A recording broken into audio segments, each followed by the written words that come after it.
Hello, everyone, and welcome back to the Let's Process That podcast with Emily and Nick. I'm Emily Christopher. I'm Nick Honorkamp. And we are so excited that you have joined us for episode 6. We have been on a journey. I just want to, before we dive in, because I'm really excited about today's podcast, I want to say thank you to everyone who has just been with us as we are figuring out all of our technical things. We're getting things ironed out. We are getting good at podcasting, baby. And I want to shout out to Adrian, our producer, our sound engineer, because he is the most patient human on planet Earth. So thank you so much for all your help. And just everyone who's tuning in, all the support, all the love. Thank you. We will be diving into a lot of questions and a lot more dialogue that has been tossed our way over the last few weeks. So we will be getting to that shortly. So thank you all. So we've been on this little journey the last several weeks here on talking about necessary endings, transitions, movement in our life, season to season, that kind of thing. And Nick brought up some things, and I was like, okay, we need to talk about this. We need to dive in deeper. I feel like your current experiences and things that are happening right now, and just the way that God is speaking to you, the way your life is moving is really fascinating. And so I want to dive into that. So Nick, I'm just going to toss it to you and we're going to see where the wind blows us today. But I really want you to talk about how especially the last several months have led you to kind of pivoting and into a new season. So I'm just going to toss it to you and we'll see where this takes us. Well, I don't have to say this, but feel free to interrupt me at any point that you have something wise you would like to say. Okay. Yeah, I've got so much going on in my world. I met with a good friend, a childhood friend that I've known forever, and told him what's been going on. And he's like, I can't believe how much is happening in your world. And that's when I really realized that I'd turned the corner. 2020 was a really, really hard year for me. It was just really difficult. And at the end of 2020, I stepped down from my job. Throughout 2021, I really struggled with depression. And I remember talking to my wife and I said, I don't struggle with depression, but this has just been a long, long year. And she said, I don't think it's depression. I think it's grief. I think you're grieving everything that you've lost from your career change, to your friends, to people that you did life with.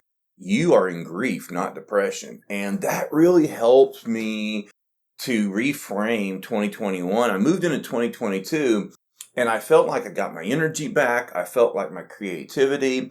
And before I tell you the impetus, the catalyst that started the last 3 to 4 months of my life, before I tell you that, let me give us some grid work. There's a restaurant in downtown Asheville that I like to frequent. It's right next to the sidewalk. I like to hang out there. In front of that window is a monument of 3 women. They're shopping. And every time there's a bridal party in town or something like that, a bunch of women will come and take pictures around that monument. Whenever they do, my table is right behind the monument. So I always I give them some kind of photo op bomb. I just sort of, jump in there. Somebody's going to start a website and say, who is this guy? And it'll be hundreds of people who are going to post their pictures, me in the background. And so usually a waitress or a waiter will see me do that and they'll come over and say, what are you doing? I said, I'm photobombing these people out there. They said, what are they doing? I said, they're taking a picture at the monument. They're like, why? What's that monument even mean? And I'm like, dude, there's 30 monuments around the city of Asheville. And in the sidewalk, there's 4 different symbols. So one symbol will lead you down the sidewalk to 7 or 8 different monuments. And then it'll switch from this horseshoe to this feather, and then from a feather to an angel. And these signs are embedded in the sidewalk all over the city. And its purpose is to lead you to all 30 of the monuments. But most people who live there have no idea that there's 30 monuments. They might remember 1 or 2 here or there. They might have seen the sign in the sidewalk, but they don't know what it means. And it's fascinating because it reminds me of our lives. And I think that God has a divine design for our life. And he means for us to have 30 unique experiences. So he's put signs in the sidewalk so we get there. Unfortunately, we're not aware of the signs. And because we're not aware of the signs, we end up seeing 5 of them in our lifetime. I think that there's something to be said there about paying attention. Even if you don't believe in God, grace. You get up one day and there's grace to do this, this, and this. You get up another day and there's zero grace to do it. And I think that we could be a lot more aware of the signs and the fresh people God brings in our life so that we could experience all 30 of the experiences God has for our life. What do you think about that? I think that is fascinating. When you were sharing this story with me a little earlier, I was like, oh, interesting. And so, of course, I start thinking, well, what are all the different implications that make us stumble on them? Like, do we sometimes have a guide like these monuments where it's like, oh, okay, I kind of live one sign or one confirmation or one pattern to the next? Or do they just fall into place? So, of course, to me, I'm like, okay, well, how do I figure out what they are? And it's funny, even just like in this last few seconds of talking, um, I think things happen to us, and then I think we also make things happen, if that makes Absolutely. sense. And so as you're sharing that, I'm like, okay, how do we notice these things, and how do we live undistracted enough to say yes to them or to keep following the path? So that's just my first initial thoughts. So you said something that I think you used a word that I think is a key, and that is pattern. Is Mm-hmm. that the horseshoe goes for a couple of blocks and leads you to a set number of monuments. Are we attuned enough to our own psyche that we recognize the patterns in our life? And Mm-hmm. then second of all, are we a one-trick pony and we only do horseshoes, so we miss out on 3/4 of our experiences? Oh, Feel that? yes. So what if Oh, God brings a absolutely. feather girl into your life, and feather Mm-hmm. girl just sees things mystically different, but she has some experiences she could show you that would fill out your path better? Mm-hmm. And how many times do we disqualify or throw something out because it hasn't fit into the last season of our life or to our innate personality or whatever? And so this thing comes and it's beautiful and unique and different, but like automatically like, ooh, this isn't for me, or it doesn't fit my bubble, so I'm just going to toss it. Yeah, totally. And I think that sometimes you can get comfortable in a certain pattern, in a certain experiences you've already Mm-hmm. have that you never get outside of that. Mm-hmm. And when I found out this thing exists, this walking trail, I had to go ahead and do it. So I went and got a map, and we walked around Asheville and we looked at all of them. And like one of the monuments is to the first woman ever elected to the state legislative in the state of North Carolina. She was elected in 1920, 6 months before women were allowed to vote. How does a woman win an election when only men get to vote? And how do you send somebody to be a state representative when you won't ever even let women vote? And now they're going to be representing you in the state. It's just fascinating to me, these stories, these experiences, this truth, this Mm-hmm. wisdom that you can pick up if you're paying attention to the signs and the patterns.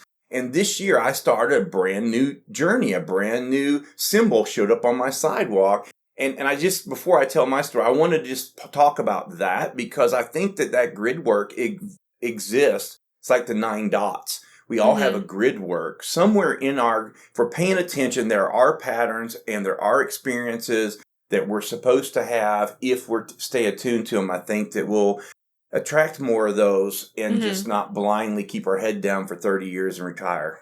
Yeah, yeah, absolutely. Keeping your eyes open and your heart open, I think, are essential. And so many people get to a certain place and they're like, this is what I want my life to look like. And I'm going to do everything I can to keep this. And therefore, they start missing out on so many different experiences, connections, adventures, etc., in their life. Absolutely. And I mean, that sort of segues because sometimes when I'm sitting there watching people, they'll have walking tours where they pay a guide, and the guide will take Mm-hmm. them around on that.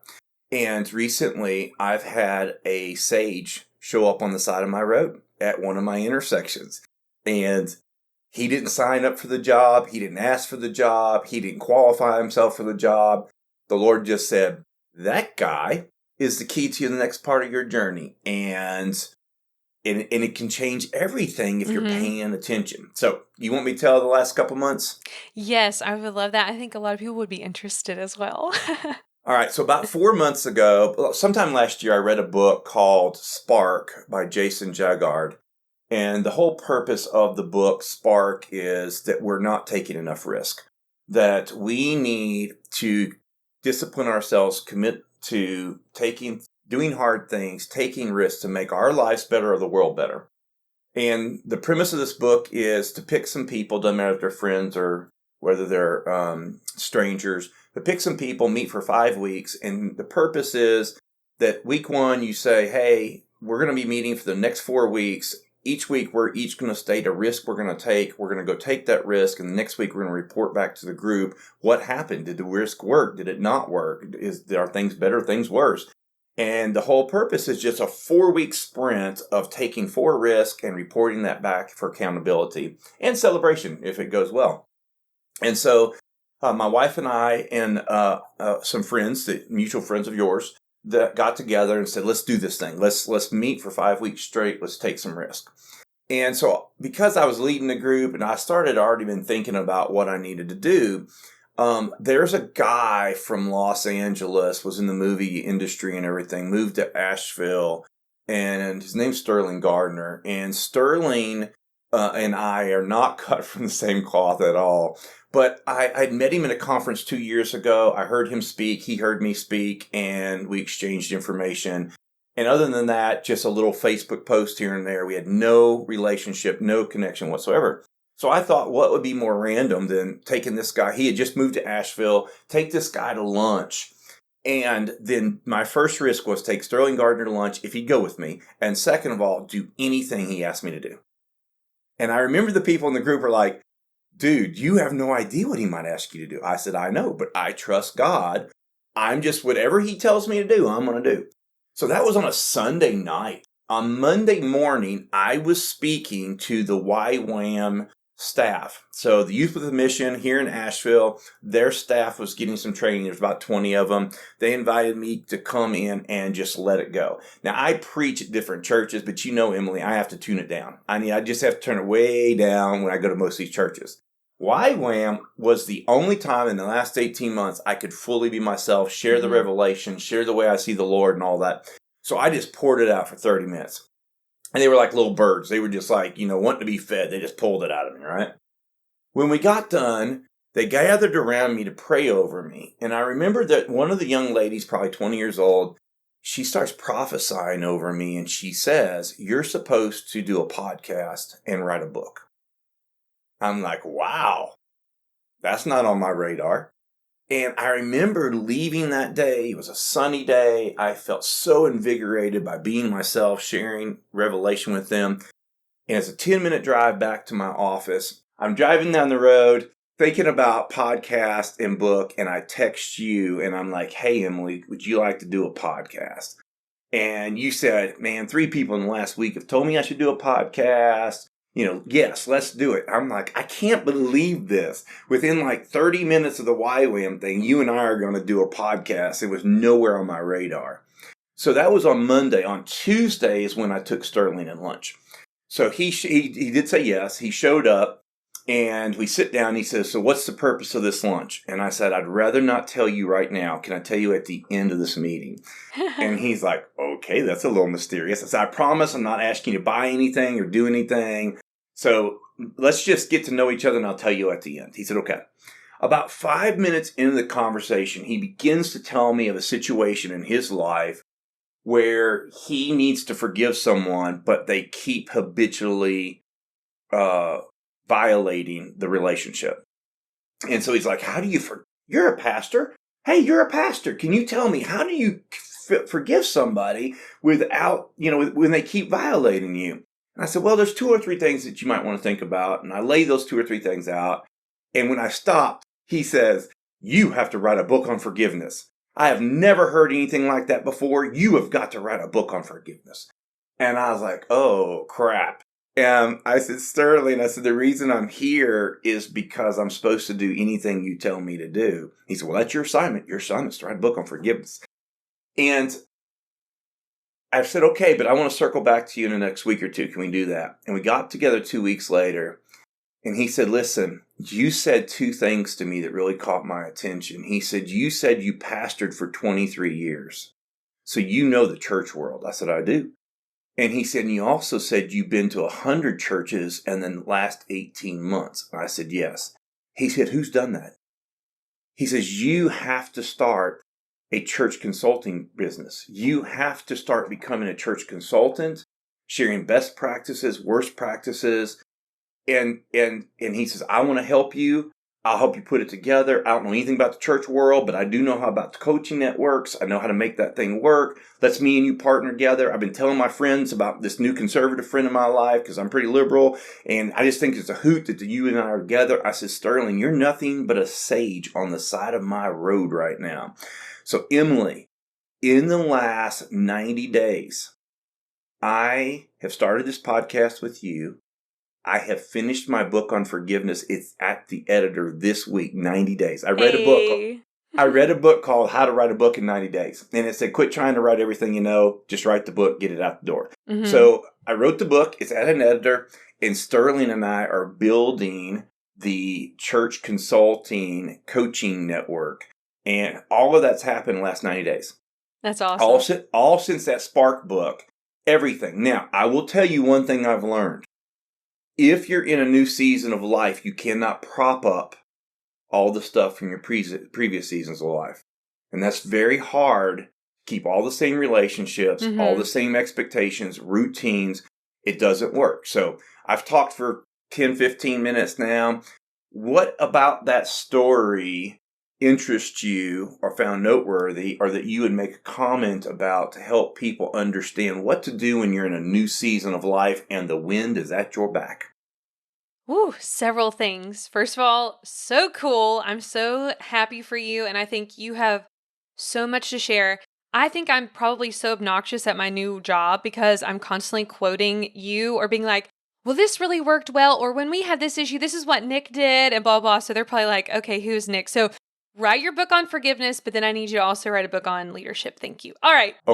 Okay. Up here on my board, you can't see it really. Holy, right there. There's a $20 bill right there where somebody heard me speak and gave me $20 and said, when you write your book on leadership, send it to me. I want the first copy. Oh my gosh. That's going to be the next book, girl. Okay. Well, there's another pattern. So that leads me into my next thing. I think it's also incredible that you noticed patterns and you noticed things and you did not hesitate. So like when the young girl at YWAM said like, you need to write a book and do a podcast, you immediately went into action. And I think what a lot of us do when we get something come into our lives, we tend to sit on it. And what frustrates me a lot is I feel like one of the cultures I came out of was that when the Lord would speak or like we would get a sign. And again, I know a lot of people listening are not believers. But when you get a sign or like something comes up in our lives, I was taught that we needed to like sit and wait. And there is so much beauty in that. And I don't want to disclaim that and say like, right. There is so much goodness when we wait and like something comes in the right time. But there's also something that when something is said or a pattern is presented to us that we need to move. I think I've mentioned Mel Robbins already on the podcast, but she has a 5-second rule and she has a whole book on it. And she's like, you know, whenever we know we're supposed to do something, you need to count down from 5 and then go do it. And I know some of these things that we're talking about are like big life decisions, like writing a book or, you know, quitting a job or whatever it may be. But there's also a lot of little things that whenever something presents itself, get up and like start putting it into action. And that could be a really big action, or that could be like something so small as like, all right, I'm going to get up and go on that walk that I said I was going to do this morning. So I think one of the biggest things I really want to pull out is that whenever this stuff started happening, you moved. You didn't hesitate. You picked up the phone or you made the appointment or you did the thing. And I think that's where a lot of people get hung up. There's like this revelation or this brilliant idea, this revelation, whatever. And then they just sit on it. Yep. I heard somebody say one time that person has lost their ministry from the sin of of complacency. Mm-hmm. And if you're not, I want to go back to what you said about sitting and waiting. One of the things that I would do is I would say, I feel like that I know the right decision, but I'm going to wait 72 hours and I'm going to give God the opportunity to bring new information my way. And if he doesn't, I'm moving forward. And so I feel like anybody, believer or unbeliever, you could say, you know what? I really feel like I'm supposed to reach out to that person and take them to lunch. And I'm going to do it. And I'm going to wait 72 hours, or I'm going to quit my job, but I'm going to wait 72 hours and see if there's any extra information that comes my way. But it's that leaning into life. Yeah. Like, I want to lean into life. I don't want to there's so many people I know that haven't lived in 30 years. And I don't want to be that person. And I'd rather make a mistake leaning in than complacency. Absolutely. Absolutely. And then I think there's also something that we kind of don't enjoy or like take the time to enjoy. And that is when things start to align. And like, I can't imagine just the feeling that you felt when Sterling looked at you and he was like, you have to write a book. And like hearing that in that moment, like there's something so beautiful in that feeling of being like, oh, confirmation, or like somebody else believes in me. And that is so powerful. And I think a lot of times we kind of just obviously, whenever we do get that confirmation and that excitement or like that empowerment, we just like blow right through it. But I think sometimes also like sitting down the night after that has happened, just be like, oh my gosh, wow, let me just sit in this moment where like somebody believes in me. Like this is going to happen. Like I'm saying yes to this. There's been a pattern I've noticed. There's been this like magnificent happening. And I'm just going to take 5 minutes and just be like, this is really cool. Because I'm really bad about that happening and then being like, okay, what's next? Yeah. And not appreciating like, oh my, like somebody believes in me. And I'm gonna just let that soak into my spirit, soak into my mind, my emotions, and just be energized by that. Because that's really, really powerful when those things click. Yeah. And see, Emily, one of the things that's interesting to me is it feels like our microphone is constantly working, but our receiver, our antenna is broke half the time. And so people say stuff. I go out of my way to tell people when I see brilliance. I watched a woman drive around a pallet in the parking lot, park her car, get out, drag that pallet up on the island, only to see me coming on a forklift, needing to pick up the pallet. She drags it back out.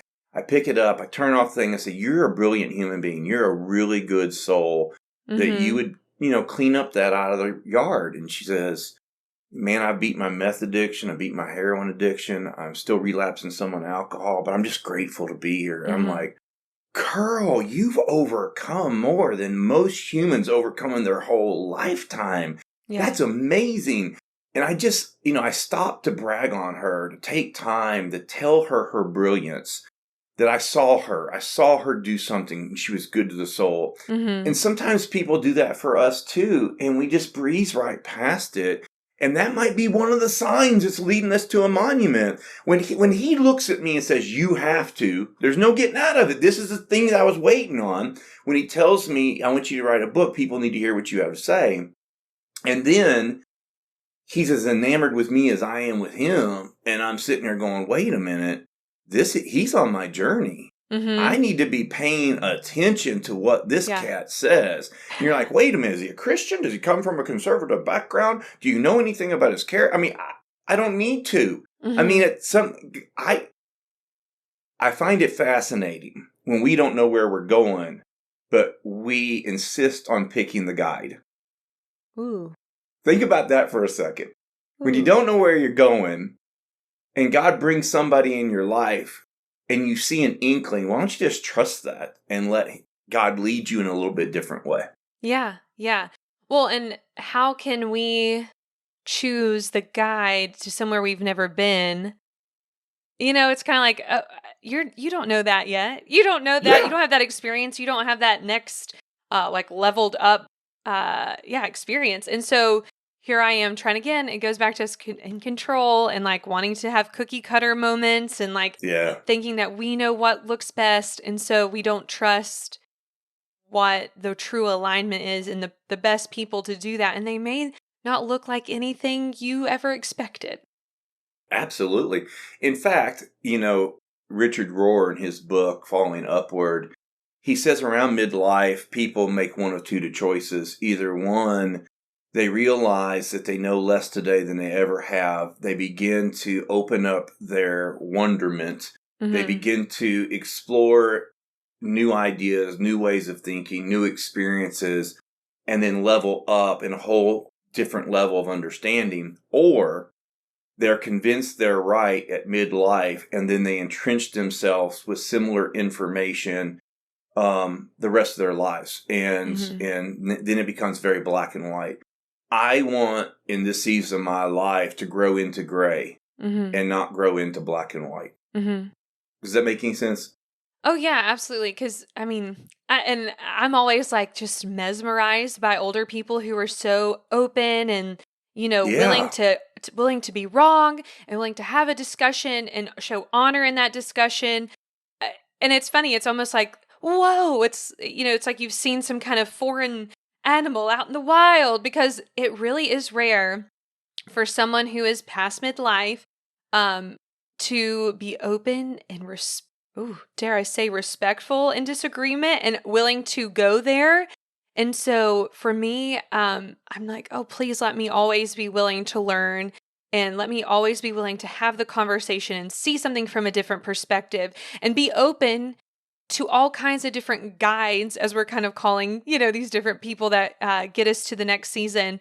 Um, because it will look so different every time. I mean, I'm thinking about like different ways that my life has pivoted over the last 30 years, and it's always been something very different. It's never looked the same way twice.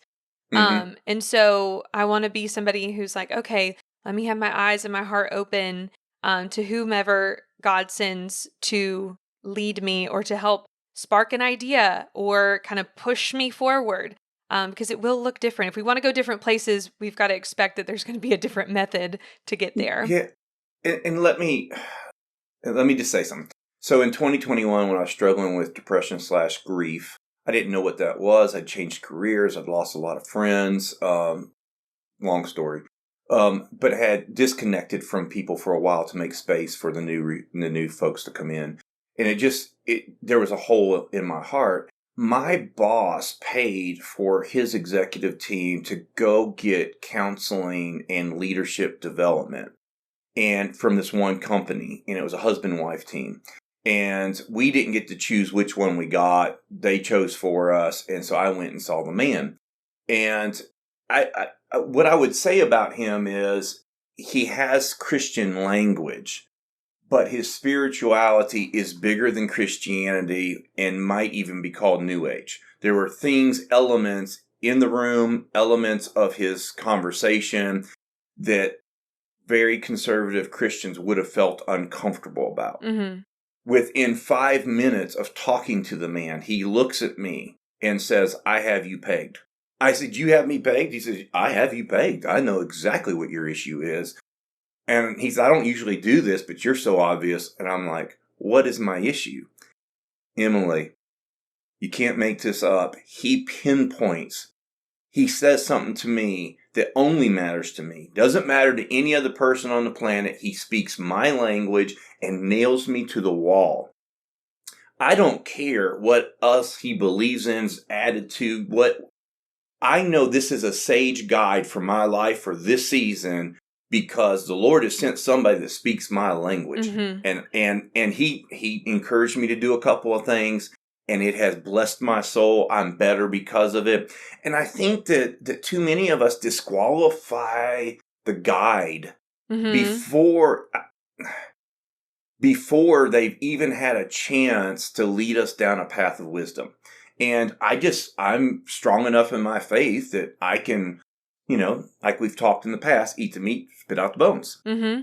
Yeah, absolutely. And it's so frustrating when I see people throwing out other people so quickly. And I've also had a similar experience where someone who does not have the same beliefs as I do was just speaking some revelation.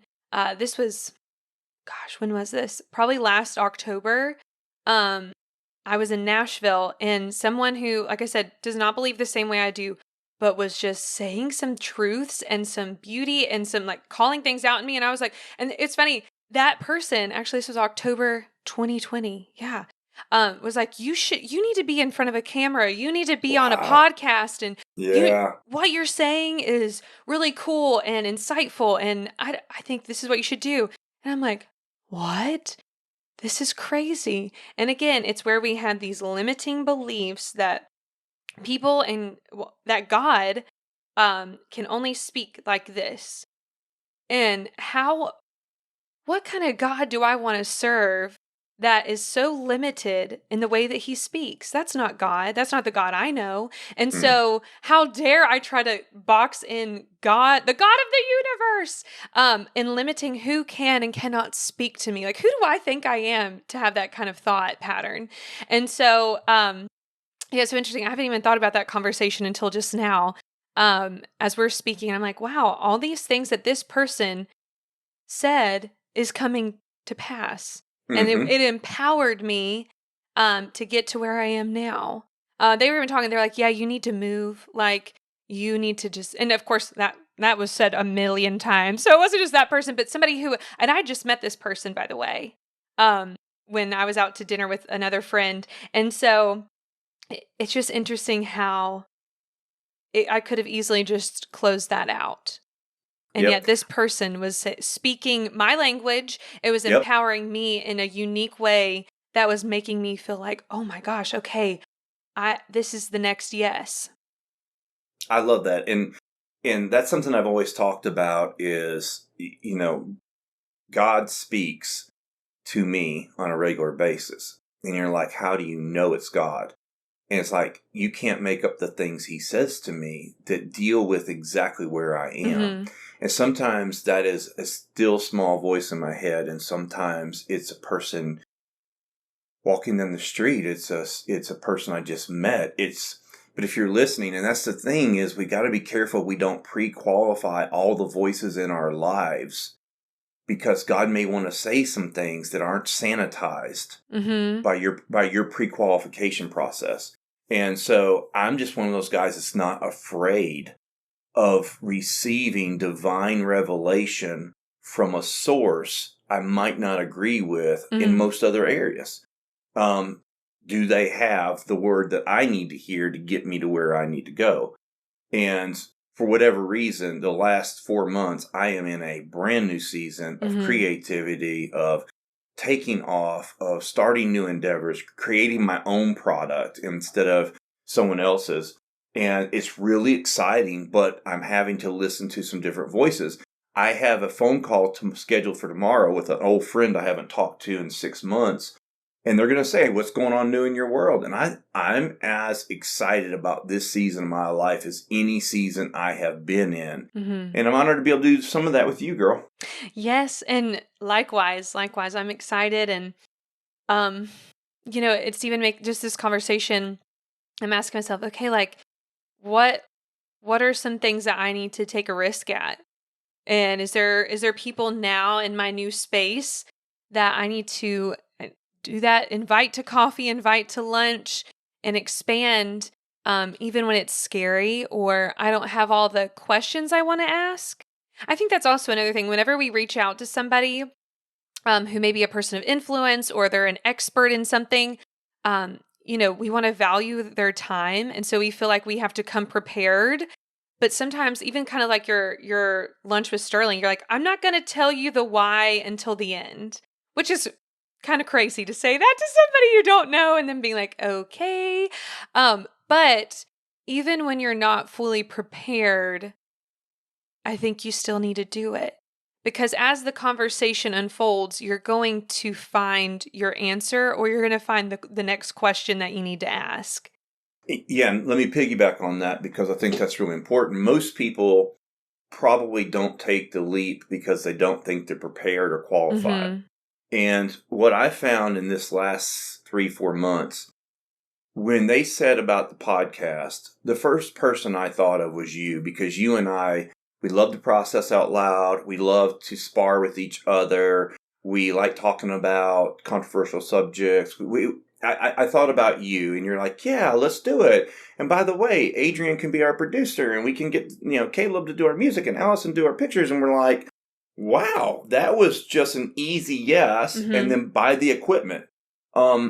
Everything in my life, including our 10-year relationship, has led up to this moment. Mm-hmm. When Sterling says, write the book, I've preached sermons on forgiveness. I've read books on forgiveness. I've studied it. I have examples of people who've walked in my office that could forgive or couldn't forgive. Yeah. It just need to be put down on paper. Mm-hmm. When I'm talking to Sterling and he's like, dude, you've been in 100 churches in 18 months and pastored for 23 years. You're a walking church consultant. Let's just take it to the next step. Everything in my life has already brought me to this moment.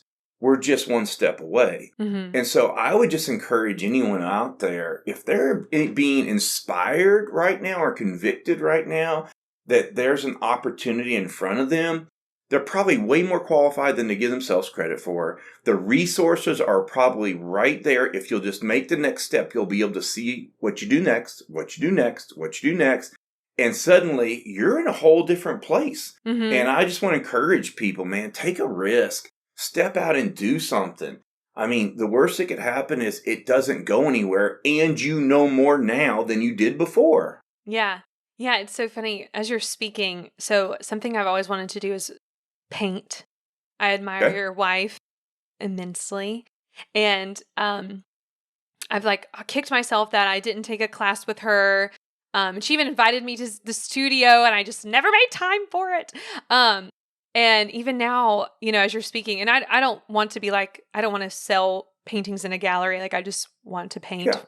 And it's funny, as you're saying that, I just feel I hear the voice saying, you love art. You study art. You are fascinated with art. And so, just as you're speaking and saying, you probably know more than, again, I study and I watch people paint all the time. It's very relaxing. I love putting on a YouTube video and watching someone paint. So even now, here I am going, I don't really know what I'm doing, blah, blah, blah. But I do know more than the average person because I love it and I like to watch it happen.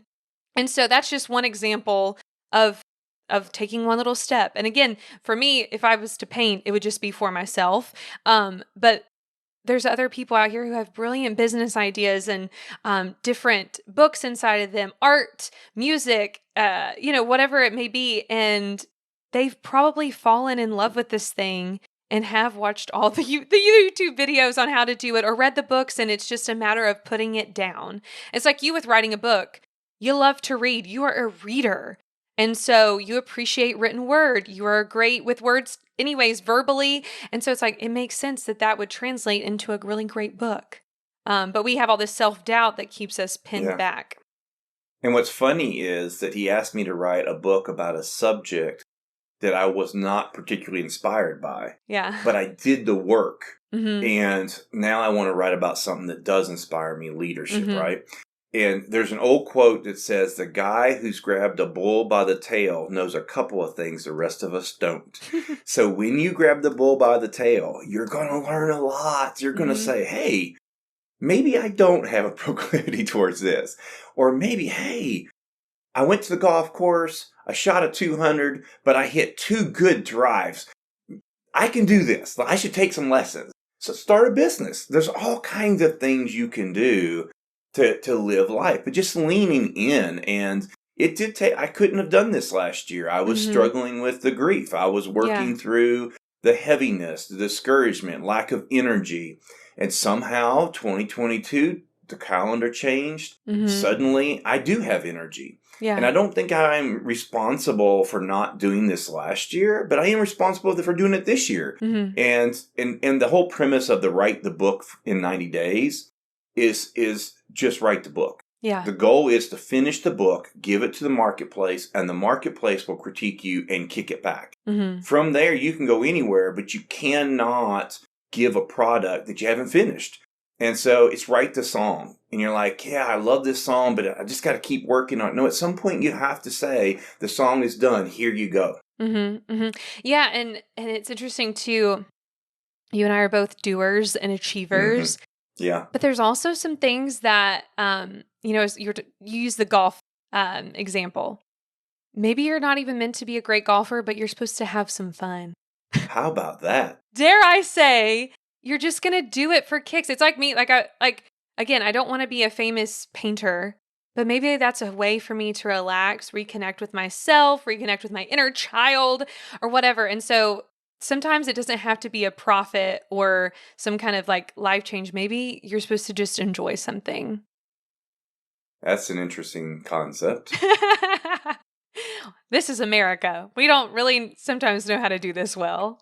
You and I should take a risk on some new hobby, and each of us commit to doing a new hobby and see what we learn out of it. No productivity, just fun. Like, yeah. I don't know. Maybe I pick up skateboarding and kill myself or something. I don't know. Or go to the gun range or throw axes or something, but do it 2 or 3 times and then report back what we learned about how to start having fun. Yeah, or doing something without some kind of productivity or sure. A return on investment kind of thing. Yeah, because I think, the capitalism inside all of us here in America, we're like, how can this make me money? Yeah. That's always the first thing we think about. But, or it's like, how is this, making me more productive or whatever? So yeah, I'd be interested. Maybe we should come up with something. I mean, I've already got mine, so that's pretty easy. Interesting. But I don't know about you with skateboarding because I won't do skateboarding. Let's not break an arm. Yeah, let's not do that. I'll figure out something else to do though. Yeah. I like that. Oh man. Well, I feel like we could talk for a whole nother hour on just this. But is there any like closing thoughts? Anything you kind of even want to like? I was like having a nice like, hey, let's try this week because I didn't read the book. Is it called Spark? Spark. I haven't read that yet, but the more you talk about it, I'm like, I need to get my hands on that. But is there anything that you would even like to our listeners, kind of be like, hey, let's try this week, or what's something that we could kind of take from what we're all listening to or processing through and like put it into some action? Well, I'll say this. The people in my Spark group, every one of them took risk, and every one of them saw significant moves in their life and their career. Not every risk worked, but every person in the group had at least one risk that really changed their life. And so I say that to say, there are some friends in our life that want us to remain comfortable. Mm-hmm. They're afraid of you shining too much, getting out of the friend circle. And then there are those that want you to be brilliant. And at this stage in my life, I only want to surround myself with people that want me to be brilliant because I don't want to be comfortable. I want to be brilliant. And when you come along and say, yeah, but you accomplished more than most people, you could chill out and everything. I'm like, what's your motive there? But what I would say is, Jason Jagger's book, Spark, changed my life because it's the framework of I'm one risk away from something significant, and we do hard things. It's okay. We can do hard things. What is a risk I could take this week that could change my life? It may be picking up the phone and calling somebody that you don't think would go to lunch with you, but they actually do go to lunch with you. Or it's taking a class and learning how to do something that you've always wanted to do. It's asking your boss for a raise or for a promotion. There's just so many opportunities out there. And most of the time, we get very comfortable doing what we did last week. And so just want to encourage us with that. Surround yourself with people that want you to be brilliant. Absolutely. Absolutely. Well, friends, thank you so much for joining us again. Nick, thank you for all the insight and just always being vulnerable. My joy. Really appreciate it. As always, make sure that you have subscribed to this. You can follow us on just about everywhere that podcasts are streaming. I think I got us everywhere. But always YouTube, Apple Podcast, iHeartRadio, Stitcher, all the things. And follow us on Instagram. Follow us on the podcast Instagram, but also our personal ones. We'll put those below. And our Facebook page. I'm trying to think of all the things. I need to have this memorized. But we just want to connect with you. We want your feedback, and we also want to hear if you did a risk. I'm really excited to see if somebody did something this week. We would love to hear your feedback. So you guys have a fantastic day, and we'll see you next time. Bye-bye.